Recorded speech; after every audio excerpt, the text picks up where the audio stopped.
દર્શક મિત્રો, મહામંથન મંતવ્ય ન્યૂઝમાં આપનું સ્વાગત છે। ધારાસભ્ય ગોપાલ ઇટાલિયાની મુશ્કેલીઓમાં વધારો થઈ શકે છે કેમ કે તેમની સામે હવે આઈપીએસ એસોસિએશને મોરચો માંડ્યો છે।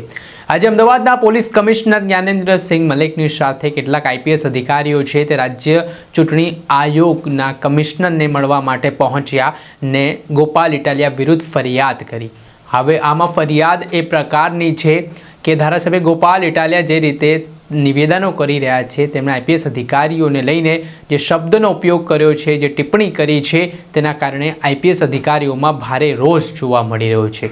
ને ગઈકાલે એક લાઈવ દરમિયાન પણ જે રીતે ગોપાલ ઇટાલિયાએ શબ્દનો ઉપયોગ કર્યો તેને લઈને હવે નારાજ આઈપીએસ અધિકારીઓએ ગોપાલ ઇટાલિયા સામે કાર્યવાહી કરવા માટે રજૂઆત કરી છે। ને આના સંદર્ભમાં આજે અમદાવાદના પોલીસ કમિશનર જ્ઞાનેન્દ્રસિંહ મલિકની આગેવાનીમાં जो आईपीएस एसोसिएशन प्रमुख है તેમના નેતૃત્વ હેઠળ આજે રાજ્ય ચૂંટણી આયોગને આઈપીએસ અધિકારીઓ મળવા પહોંચ્યા અને ફરિયાદ કરી કે ધારાસભ્ય જે ભાષાનો ઉપયોગ તેમના માટે કરી રહ્યા છે, જે શબ્દો જાહેરમાં પ્લેટફોર્મ પર વાપરી રહ્યા છે તે અયોગ્ય છે, તેનાથી તેમની લાગણીઓને ઠેસ પહોંચી છે, જે બદલ તેમની સામે પગલાં લેવામાં આવે।